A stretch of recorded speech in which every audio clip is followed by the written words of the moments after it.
còn tia cute đó nhỉ. Oh, so cute. Oh my goodness. Anh tia mà đòn một hồn ơi, người ta nia nè, đòn chầm cái chay.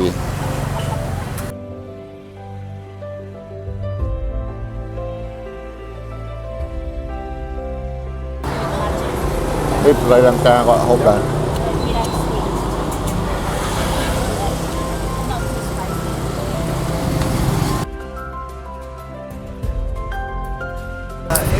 đang ngay bong phô là lời đấy giờ gặp bông là cần đầu tôi muối từ can cái lại muối chua tha xả đạch nó cứ chỉ phum chỉ khai muối hết à phần ta khai đấy cứ nơi chọp nơi đòn tờ lệ mì công đá ai ní trực tập hiệp nơi chung quanh bằng tờ lệ sáp nơi lơ tu nhiều tê cho nơi lơ tu chỉ mỗi khi được ở cái đi nó và miền gài ăn lê gặp bông bọ pre rồi group ăn lê hay gài prang gặp bông bọ pre rồi nhiều prang bà thằng này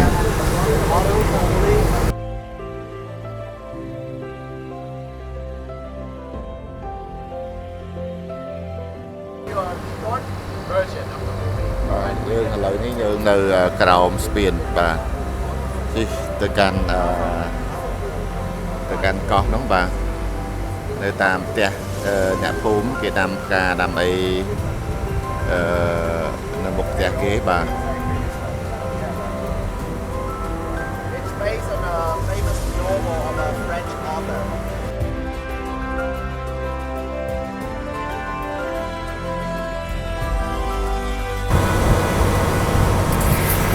nâng ơi em bắt đặt vô thiết bị plug lắc cả tông nâng phùm ní bà muốn tự đo ti tăng nâng bà hay tuột ní cứ gì tu nhẹ đi xa kế bằng bồn nâng bà xa kì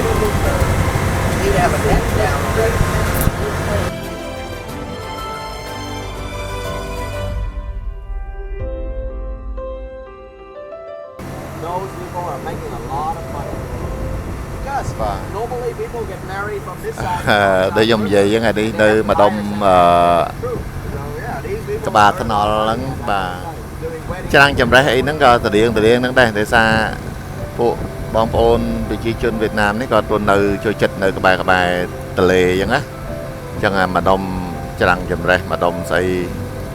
nó coi chúng ta ai biên còn tuần nơi này chẳng nó hay chẳng đấy dừng bơi tới vi hạ rồi giờ thời điên nơi thế phiệp nơiประเทศมาอย่างใดบ้างอันนี้ซาcáiบางคนซาโอ้ตกดีบกสบายมาในดีchi dương bật màu bị năng châu từ đòn bề mùi tiệt bà thì tôi tật với đi khoát khoanh sờ bám á bà dương tranh bị khăn không mau mình hay bắt bay buôn tông bà anh đi dương chi ta mà xa ta bà đón bà đi xa năng nơi chọp bề kê năng nơi chọp ô đi tụi mình lòng bà rìu liên dương cái vùng chọt lời là từ xa kìa đấy người ta đi lợ lại nó thì mình từ tầm nồn đã thích là cái chọt lại nằm hỏi nhưng không mấy nè chẳng từ tiệp chung quanh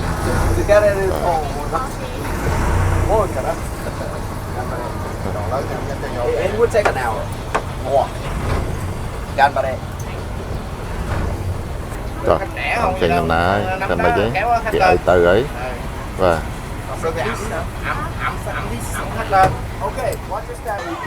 mà đó xà tray sắt bằng ở này đó xà tray kì nơi chọp lê tại mà đó anh ấy bò tê mau còn chắp bà đó bà của fly mèo quad á bà xem đẹp nhóm nơi ní mày tới bây giờ coi fly gì thế bà រៀងស្រុកខ្មែរដែរបាទហើយយកថតទៅប្រឌិតយកទេសភាពហើយនឹងរូបភាពខ្លះៗដើម្បីទុកជាឯកសារផងហើយសម្រាប់បងប្អូនណាដែលគាត់នៅក្រៅស្រុកអីគាត់អាចអត់សូវតែបានមកមើលទស្សនភាពនៅទីនេះចឹងហើយយើងក៏អាចប្រៀបធៀបដែរពីជីវភាពរបស់ប្រជាជនវៀតណាមនៅតាមខេត្តណាបាទចឹងវាមិនខុសគ្នានៅស្រុកខ្មែរយើងដែរប្រហែលទេបាទដល់កន្លែងសាច់ជ្រូកបាទ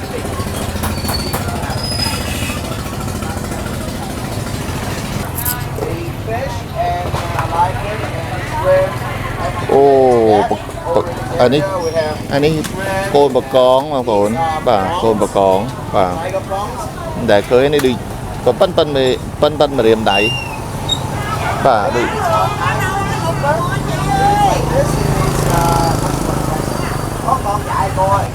នេះត្រីប្រឡាក់បងប្អូនបាទ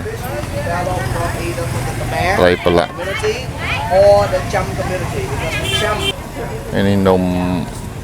ប៉ោងគេបាទនេះអ្នកលក់អូមឹកនេះអត់ដែលឃើញបងប្អូននេះប្លែកមឹកនេះធំមូលមួយអាមឹកនេះយើងធ្លាប់ឃើញអាមឹកនេះអត់ដែលឃើញសោះបាទអាមឹកនេះក៏យើងធ្លាប់ឃើញដែរនេះអានេះមានលក់មាន់ទាំងរស់ទៀតនេះមាន់ស្អាតណាឯkiaម្ដងបងប្អូនអើយវេទនាណាដងចាំគេឆៃ Oh my god look at this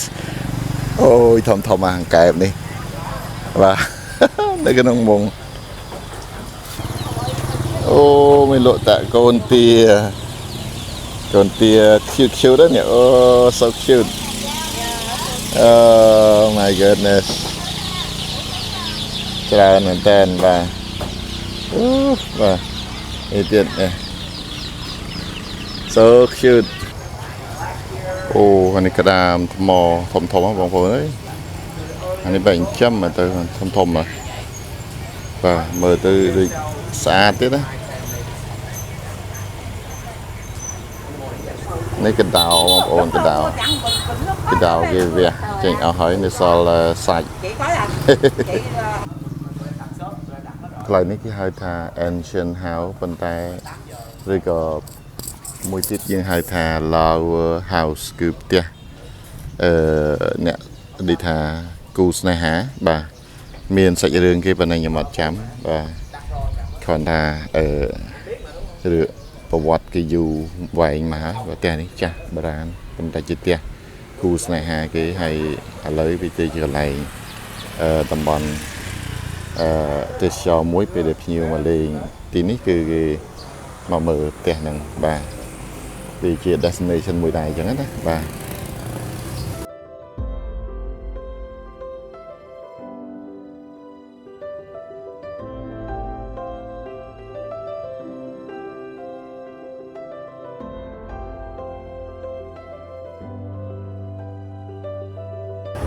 ចូលដាំសៅដែកហ្នឹងគឺបានថាផ្សាររាត្រីនៅសៅដែកហ្នឹងបាទអញ្ចឹងអានេះគេពេលយប់នេះគេមានផ្សារនៅនឹងវិទ្យាផ្សាររាត្រីបាទហ្នឹងហើយឥឡូវដល់មកសម្រាប់ដើរពីផ្សារបន្តិចមកគឺនាំមកឈប់ញ៉ាំកាហ្វេវៀតណាមបាទកាហ្វេវៀតណាមខាងកាហ្វេគេបាទកាហ្វេហ្វិនបងប្អូនគាត់មកពីជប៉ុនគាត់អត់តែស្គាល់ហើយគាត់កំពុងបញ្យល់កាហ្វេនឹងវាធ្លាក់មិនអីមិនទេបាទហើយយើងមកស្គាល់ហើយបាទអានេះកាហ្វេ demo ចូល最近 កាហ្វេវៀតណាមខ្លាំងបាទនេះកាហ្វេហ្វិនបងប្អូនកាហ្វេហ្វិនឲ្យដាក់ទឹកដោះគោខាប់បាទ ดีโชริดาเกะโรบัสโตอะไรเป็นกัน បាទឥឡូវយើងឡើងកណូតទៅវិញហើយដើម្បីទៅ cruise ជាងវិញបាទមកដល់ cruise វិញហើយមកដល់ cruise វិញហើយបាទចឹងកណូតដើរធូរហើយយើងត្រឡប់មក cruise mày nước vô nè ឡើង cruise ហើយចេញដំណើរនៅចៅដុកបាទយើងនេះទៅដល់ព្រំដែននៅចៅដុកគេនៅចៅដុកមួយយប់ tiếng 2 tiếng nó nước nó lên nó chạy បាទស្អែកឡើងបានចេញដំណើរទៅទៀតបាទបាទឥឡូវនេះយើងពួកខ្ញុំបានមកលើ cruise វិញហើយបាទម៉ោង10បាទតាម schedule ហើយថ្ងៃនេះធូរសាយដូចជាមានតែមកព្រឹកហ្នឹងទេតែមើលផ្សារនៅផ្សារដាច់មិញហ្នឹងបាទហើយឥឡូវយើងកំពុង cruise ទៅព្រំប្រទល់ខ្មែរនិងវៀតណាមនេះគឺហៅថាចៅដុកណាប៉ុន្តែយប់នេះយើងអត់ទាន់ទៅដល់ឆ្លងកាត់ព្រំប្រទល់ទៅដល់ខ្មែរទេយើងគឺត្រូវគេងនៅចៅដុកមួយយប់ទៀតបាទព្រោះស្អែកឡើងបានមានធូរនៅចៅដុកមកព្រឹកឲ្យបានចេញដំណើរ process ទៅខាងខ្មែរយើងអញ្ចឹងណាបាទអញ្ចឹងថ្ងៃនេះអត់មានអីទេ relax នៅលើ cruise ម៉ោង12គេហៅញ៉ាំបាយហើយម៉ោង2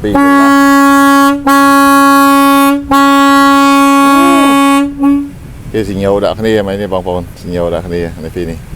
អានោះមកពីពេញមកពីស្រុកខ្មែរនេះទៅវិញឥឡូវនេះនៅកន្លែងខ្ញុំនៅនេះគេហៅផ្សារដែកនេះទឹកចេញកដោទឹកចេញគ្រូទឹកចេញហើយខ្ញុំឆែកមើល map គឺពីនេះទៅដល់ចៅដុកព្រំប្រទល់ខ្មែរហ្នឹងគឺចម្ងាយ116គីឡូបាទ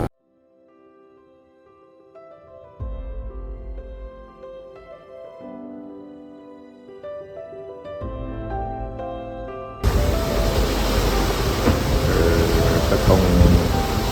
កណូបាទpilot ភាសាគាត់ហើយបើករហូតដល់អ្នកគាត់នេះបាទទាំងយប់ទាំងថ្ងៃទៅណែសម្នាក់ដែរបាទបងប្អូនឥឡូវនេះមក7:04ល្ងាចហើយម៉ោង3កន្លះបាទនៅកន្លះម៉ោងទៀតបានទៅដល់ព្រំប្រទល់ខ្មែរនិងវៀតណាមចៅដុកបាទបាទទស្សនវិជ្ជានៅតាមផ្លូវនៅតាមដងទន្លេបាទ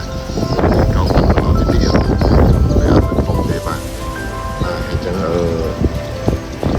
នៅសល់ប្រហែលជា20គីឡូទៀតទៅដល់ព្រំប្រទល់ហើយបាទហើយយប់នេះពួកខ្ញុំនៅគេនៅចៅដុកហ្នឹងបាទគេនៅខាងវៀតណាមហើយអត់ទាន់ឆ្លងកាត់ទៅខ្មែរបាទដេកស្ទុំរហូតមួយថ្ងៃនេះដូចចង់តែហូបភ្លៀងវិញបាទ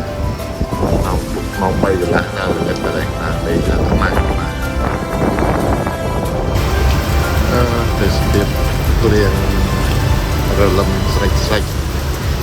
មិនទៅដល់ចៅដុក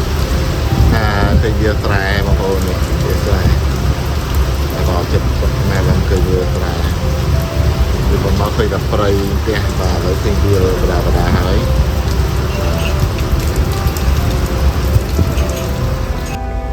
នេះបងប្អូនឥឡូវម៉ោង4ឥឡូវមកដល់ចៅដុកឯទីក្រុងចៅដុកបាទខ្ញុំលើតែចៅដុកខ្ញុំមិនដែលបានស្គាល់ឥឡូវលើកដំបូងខ្ញុំបានមកស្គាល់ទីក្រុងចៅដុកនេះហ្នឹងហើយអញ្ចឹងចៅដុកហ្នឹងគឺជាព្រំប្រទល់ប្រទេសខ្មែរជាមួយនឹងវៀតណាមខាងនេះវៀតណាមមកចំហៀងទៅខាងនោះបាទទៅខាងស្ដាំដៃពុតវាលេងទៅខាងដាក់ស្ដាំដៃហ្នឹងគឺប្រទេសខ្មែរខេត្តតាកែវបងប្អូនខេត្តតាកែវព្រំប្រទល់រវាងខេត្តតាកែវហើយនឹងប្រទេសវៀតណាមហ្នឹងបាទអញ្ចឹងបើសិនជាយើងចង់ទៅតាមផ្លូវគោកមកដល់ហ្នឹងគឺមានផ្លូវឆ្លងទៅដល់តាកែវហើយប៉ុន្តែកណូតអត់មានផ្លូវហ្នឹងទេទៅខាងនោះក៏វៀតណាមដែរខាងនោះបាទខាងនេះដូចជាខាងវៀតណាមដែរដើម្បីទៅខ្មែរទៅបកក្រោយវិញវៀងទៅខាងនោះវិញវៀងទៅខាងជំហៀងខាងឆ្វេងដៃទៅវិញបាទអញ្ចឹងណាចឹងខ្ញុំមកដំបូងខ្ញុំស្មានថាផុតពីនេះទៅ ទៅដល់ border ទឹកតែម្ដងនេះយើងឥឡូវមកដល់ផែនេះហើយគេហៅចៃដក tourism harbor បាទអញ្ចឹងយើងកន្លែងនេះគេមានផែមួយសម្រាប់យើងចត cruise យើងនៅទីនេះហើយពួកយើងអាចយប់នឹងដើរលេងនៅក្នុងទីក្រុងនេះបានយើងលេងនៅកណ្ដាលសមុទ្រទៀតហើយមកដល់នេះបាទយើងអាចដើរលេងនៅនេះបានយប់នេះបាទកណូតនេះកណូតហាន់ចៅកណូតហាន់ចៅដែល speed boat ដែលភ្ញៀវចេញពីចៅដុកហ្នឹងទៅភ្នំពេញហ្នឹងគឺជាកណូតហ្នឹងឯងបាទជិះពីនេះទៅម៉ោង7ម៉ោង8ទៅដល់នៅភ្នំពេញហើយជា4ម៉ោងហើយទៅដល់ម៉ោង11 12ហ្នឹងឯងបាទហ្នឹងហើយអញ្ចឹងកណូតចៅដុកតែជាចៅដុកហ្នឹងគេចតនៅនឹងឯងនៅចិត្តខែជាមួយនឹងគ្រូខ្ញុំដែរនេះបាទនៅចិត្តគ្នាហ្នឹងបាទ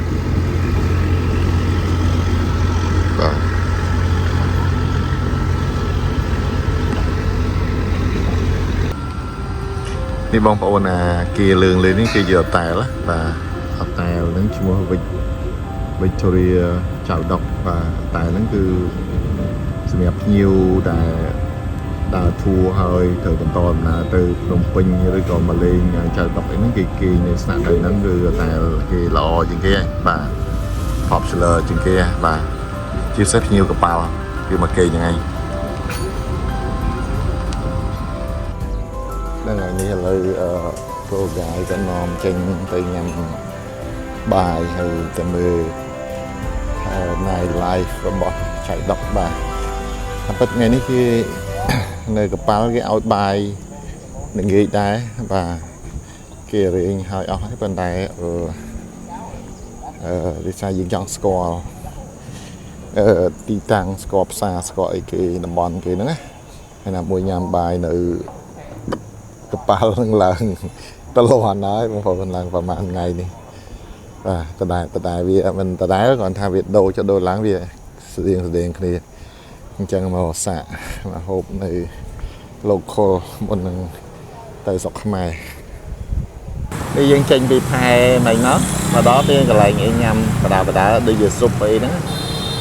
នេះផ្លូវទីក្រុងគេទីក្រុងចៅដុកបងប្អូននេះបាទលើដំបូងមកដល់នេះបាទមានអីស្អាតផងគេដែរបងប្អូនរីកចម្រើនណាបាទសឹងប្រហែលដូចនៅក្រុងភ្នំពេញនេះដែរណាហាងកាហ្វេហាងអីគេណោះហើយស្គ្រីមកាហ្វេណាតំណងដូចជា modern មកគេតាន់សម័យមកគេបាទនេះហូតែលខ្ញុំនិយាយនេះ Victoria ចៅដុកនេះបាទនេះខាងពីមុខមិនថតពីខាងក្រោយមិនខ្ញុំថតពីក្នុងកប៉ាល់ទៅខាងកណ្ដងឥឡូវពីមុខវិញបងប្អូនបាទគឺតែគេដូច Victory សាខា Victory អង្គរដែរណាបាទកន្លែងនេះគឺ central របស់ចៅដុកណា symbol របស់ចៅដុកហ្នឹងគឺគេមាននេះឧយុទ្ធផ្កាមានត្រីមានអីណាបាទអានេះតំណាងយុទ្ធផ្កាផងតំណាងត្រីអញ្ចឹងណាបាទហ្នឹងគឺជាកន្លែងភាសម្រាប់កណូតឡើងទៅបំពេញទៅអីដែលខ្ញុំថតពីនោះមក speed boat បាទហ្នឹងហើយនេះចេញពីហ្នឹងមកហើយចូលទីក្រុងគេនេះបាទ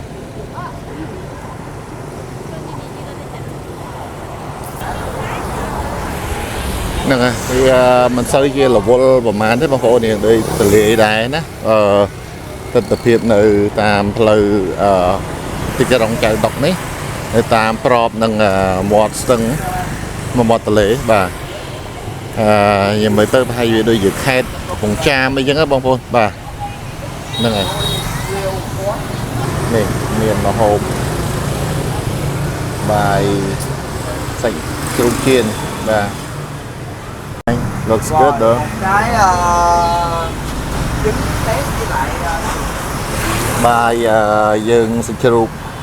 ចៀនបងប្អូនជាមួយនឹងបាយអង្គកណាត់ណាបាទឥឡូវខ្ញុំសាកហ្នឹងហើយបាទ mình có nhom nhom rồi có gọn gọn Yep. Most of the Vietnamese food are just ít Sri Lanka gọi hộp là not too spicy. lại đồ về street food bánh nhằm bài nĩa nhằm bài broken rice lại nhằm mà hộp tam canal đề biệt và hạt chiên và hạt ấy đó mà bọn nè này mà hộp kia từ đó đạch này nít đạch là hay ngâm bằng quỳ nhằm cho buổi gái hay năng mất thẹn ngắm và Yep, inside of those two things I highly recommend. dipping in this is the fish fish belly. Oh. It's Pangasius Yeah. belly, it's big. Yeah, cà phê tray bằng một cà phê rồi đặt mấy kế đó